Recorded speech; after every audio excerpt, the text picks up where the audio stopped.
For 3 years, she thought the wealthy family was just being kind to their nanny. In reality, they were grooming their kidnapped daughter to fit into society. Isabella Rodriguez had been working as a nanny for the prestigious Whitmore family for 3 years, caring for their beautiful twin children, Emma and James, both age 8. Isabella had answered their job posting when she was barely 18, desperate for work after aging out of the foster care system with no family support or financial resources. The Whitmores had hired her immediately, despite her lack of formal childcare experience, saying they were impressed by her natural warmth and connection with the children. From the beginning, the Whitmore family's treatment of Isabella had been unusually generous and personal. While most wealthy families maintained clear boundaries between employees and family members, the Whitmores included Isabella in family dinners, vacations, and social events as if she were a beloved daughter rather than hired help. Mr. and Mrs. Whitmore insisted that Isabella call them by their first names, Charles and Victoria, and they showed interest in every aspect of her personal development and future plans. Within her first year of employment, the Whitmores began offering Isabella opportunities that seemed far beyond what any employer would typically provide. They paid for her to take college courses in child development and psychology, explaining that they wanted their children to have the most educated caregiver possible. They purchased expensive clothing for Isabella, saying that as the family's representative, she needed to dress appropriately for their social circle. When Isabella expressed gratitude for these gifts, Victoria would smile warmly and say, "You're part of our family now, Isabella. We invest in family." The transformations in Isabella's life accelerated during her second year with the Whitmores. Charles arranged for Isabella to receive dental work and cosmetic procedures to boost her confidence, including rhinoplasty, dental veneers, and treatments for acne scarring that had marked her difficult teenage years in foster care. Victoria explained that these procedures were investments in Isabella's future success and happiness, and that the family wanted to give her every advantage possible. "Why are they spending so much money on me?" Isabella found herself questioning the Whitmores' extraordinary generosity, but she dismissed her concerns as ingratitude. She had never experienced such kindness and support, and she told herself that wealthy families simply operated differently than the poor families she had known in foster care. Isabella assumed that the Whitmores' investment in her was motivated by their desire to have a highly educated, well-presented nanny who could properly represent their family in social situations. During her third year with the family, Isabella began noticing subtle details about the household that seemed inconsistent with her understanding of her role and relationship with the family. Family photographs displayed throughout the mansion showed the Whitmores with Emma and James at various ages, but Isabella noticed gaps in the photographic timeline that suggested missing years or events. Some photographs showed the children as toddlers, while others jumped to their current age, with no documentation of their early childhood years. Isabella also observed that Emma and James seemed to have unusually strong emotional attachments to her, beyond what she would expect from children toward their nanny. Both children became anxious when Isabella left for her rare days off, and they often sought physical comfort from her in ways that seemed more appropriate for a family member than a caregiver. Emma, in particular, would sometimes study Isabella's face with intense concentration, as if trying to remember something important but just beyond her reach. The most puzzling aspect of Isabella's situation was the Whitmores' continued investment in her personal transformation and education. By her third year, they had paid for Isabella to receive additional cosmetic procedures, including breast augmentation and facial contouring, along with personal training, nutrition consulting, and etiquette lessons. Victoria often accompanied Isabella to these appointments, taking detailed photographs of Isabella's progress and discussing her development, with the same enthusiasm she might show for a beloved daughter's achievements. Isabella's physical transformation had been dramatic and comprehensive. The shy, insecure teenager who had arrived at the Whitmore mansion 3 years earlier had been replaced by a confident, polished young woman who could navigate high society with ease. Isabella's new appearance and refined manner allowed her to blend seamlessly into the Whitmore's social circle, where she was often mistaken for a family member rather than an employee. But the more Isabella changed, the more she felt disconnected from her own identity and history. Isabella found it increasingly difficult to remember details about her life before joining the Whitmore family, and she sometimes felt as if she were living someone else's life rather than her own. Isabella attributed these feelings to the natural process of growing up and moving beyond her difficult childhood, but she couldn't shake the sense that something fundamental about her situation was not what it appeared to be. The turning point in Isabella's understanding of her role in the Whitmore family came during a casual conversation with Emma about family history and genetics.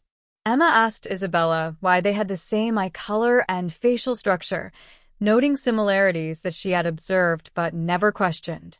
Isabella laughed off the comment, attributing the resemblance to coincidence, but Emma's observation planted a seed of curiosity that Isabella couldn't ignore. That evening, Isabella found herself studying her reflection in the mirror and comparing her features to those of Emma and James. Despite the cosmetic procedures that had altered her appearance, Isabella could see underlying similarities in bone structure, eye shape, and other genetic markers that seemed too pronounced to be coincidental. Isabella began to wonder if there was more to her connection with the Whitmore family than she had ever imagined. And what she would discover the next day would shatter everything she thought she knew about her identity. Isabella's growing suspicions about her connection to the Whitmore family led her to begin carefully investigating her own history and the family's past.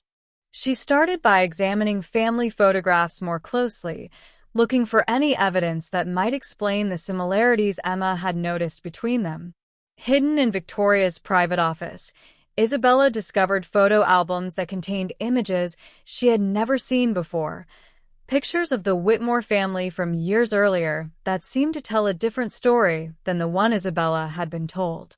Among the photographs, Isabella found images of Victoria holding 3 infants rather than the 2 children Isabella knew as Emma and James.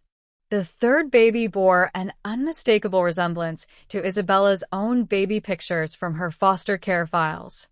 Isabella's hands trembled as she studied the photographs, trying to understand how images of her infant self could exist in the Whitmore family's private collection. The timestamps on the photographs indicated they had been taken shortly after Isabella's birth, years before she had any known connection to the family. Isabella's investigation led her to search through other personal documents and files in Victoria's office, where she discovered medical records, legal papers, and correspondence that painted a disturbing picture of her origins. Among these documents, Isabella found a folder labeled with her name that contained detailed records of her foster care placements, educational background, and medical history, information that the Whitmores should not have possessed unless they had been monitoring her life long before she became their employee. Most shocking was Isabella's discovery of a hidden DNA test report that had been conducted shortly after she began working for the Whitmores. The test results clearly indicated that Isabella shared genetic markers with Emma and James that were consistent with a sibling relationship. According to the scientific evidence, Isabella was not just the nanny caring for the Whitmore children.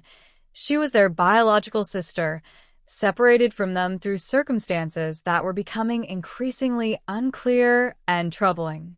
How could I be their sister and not know it?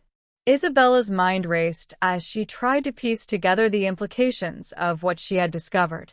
If she was indeed Emma and James's biological sister, it meant that the Whitmores had knowingly hired their own daughter as their children's nanny, then spent 3 years systematically transforming her appearance and identity without revealing their relationship.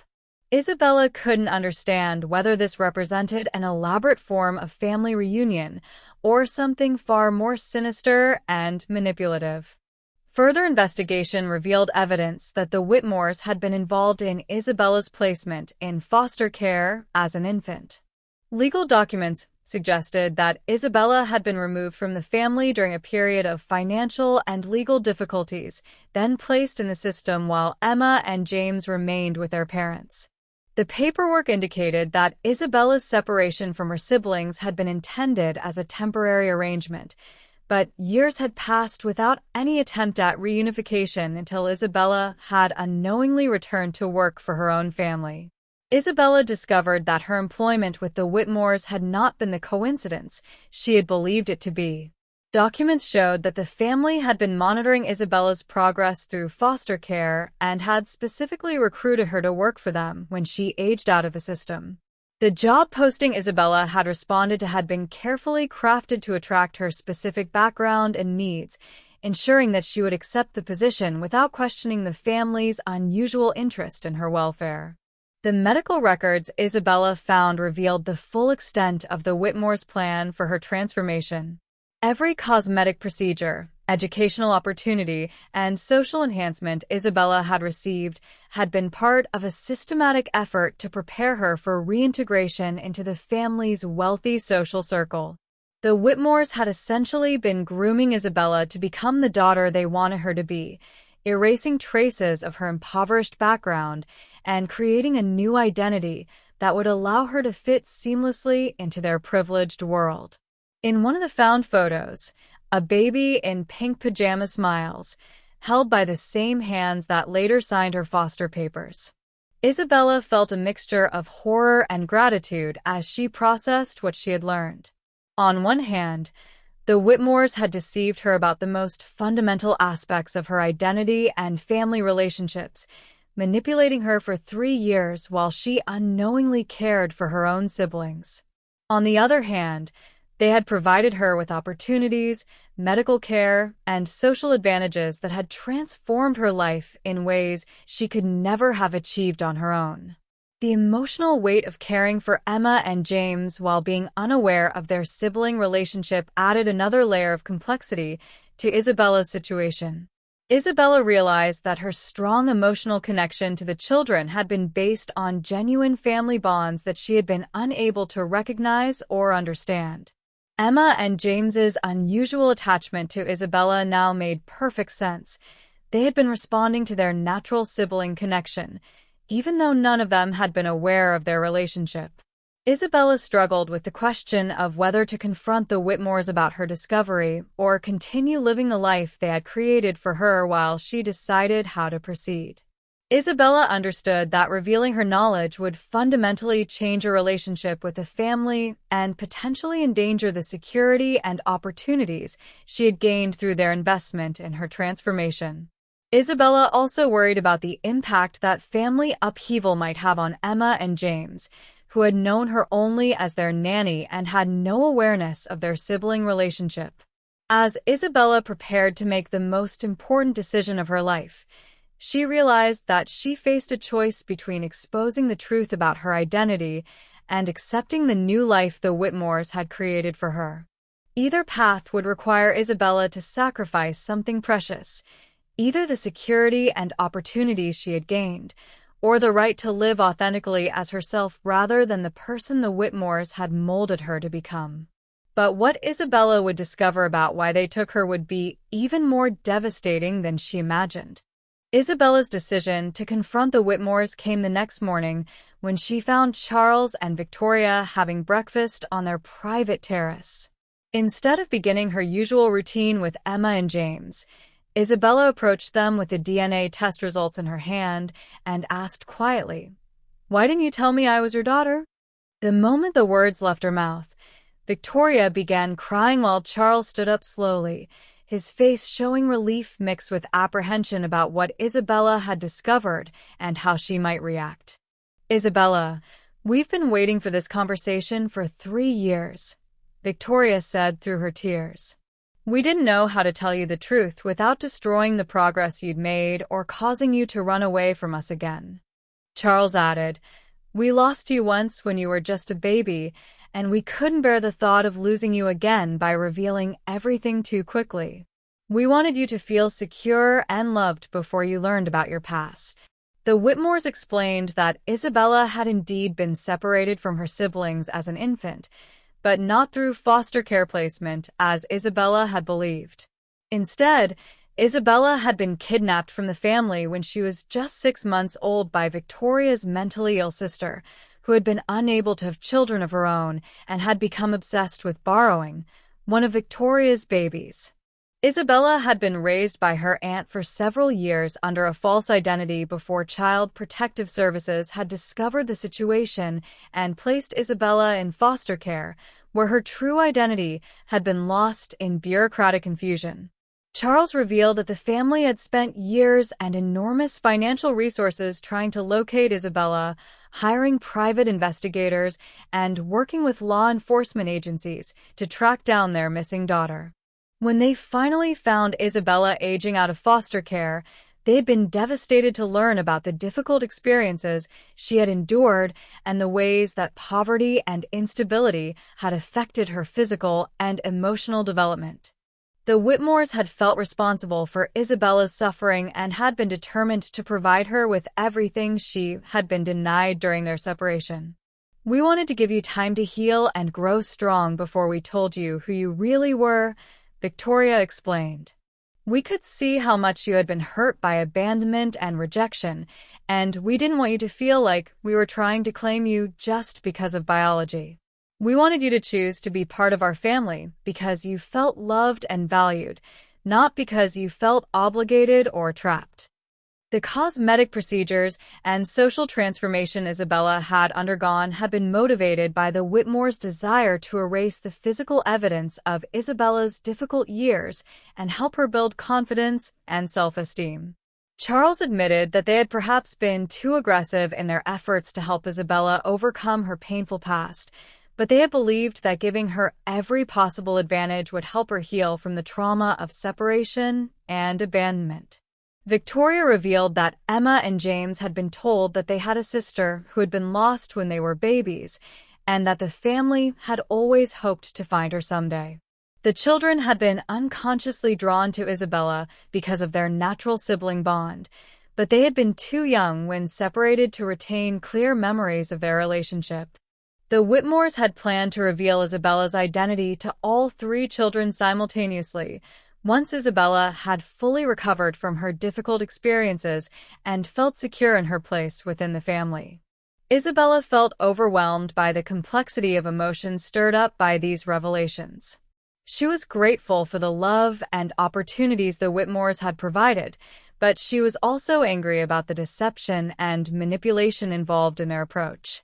Isabella struggled with questions about whether her transformation had been motivated by genuine love or by the family's desire to recreate her in an image they found more acceptable.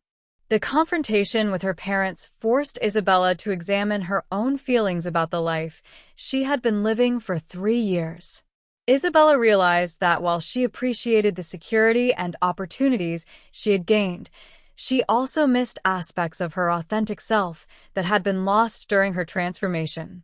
Isabella had to decide whether she wanted to continue living as the person the Whitmores had helped her become, or whether she wanted to reclaim her original identity and build a different kind of relationship with her family. After days of difficult conversations with Charles and Victoria, Isabella made the decision to gradually reveal the truth to Emma and James while working with family counselors to process the complex emotions surrounding their reunion. Isabella chose to maintain her new appearance and social skills while also reconnecting with aspects of her personality and interests that had been suppressed during her transformation. Isabella realized that she could honor both her original identity and the person she had become through her family's investment in her development. The revelation of Isabella's true identity strengthened her relationship with Emma and James, who were overjoyed to learn that their beloved Nanny was actually their sister. The children adapted quickly to understanding Isabella as both their caregiver and their sibling, and they expressed excitement about finally having their complete family together. Isabella learned that love could survive deception and manipulation, but that authentic relationships required honesty and respect for individual identity. Years later, Isabella reflected that while the Whitmore's methods had been questionable, their love for her had been genuine, and their investment in her development had given her tools and opportunities that enriched her life. Isabella learned that family bonds could survive separation and even deception, but that healing required acknowledgement of past mistakes and commitment to building relationships based on truth rather than control. Isabella's story became an example of how families can overcome separation and trauma through love and determination, while also demonstrating the importance of respecting individual identity and choice in family relationships. Sometimes the greatest gift parents can give their children is the freedom to choose who they want to become, rather than trying to mold them into predetermined shapes. She had been groomed into someone else. But now, she chose to be both, the girl who survived and the woman who reclaimed her truth. If you discovered that your employers had been secretly transforming you to fit into their family because you were actually their kidnapped daughter, would you embrace the life they created for you, or would you choose to reclaim your original identity? If Isabella's journey of identity and the Whitmore's complex love moved you, like, subscribe, and share the story. Have you ever felt like you were living someone else's life, or wondered if the people closest to you were hiding important truths? Tell us in the comments.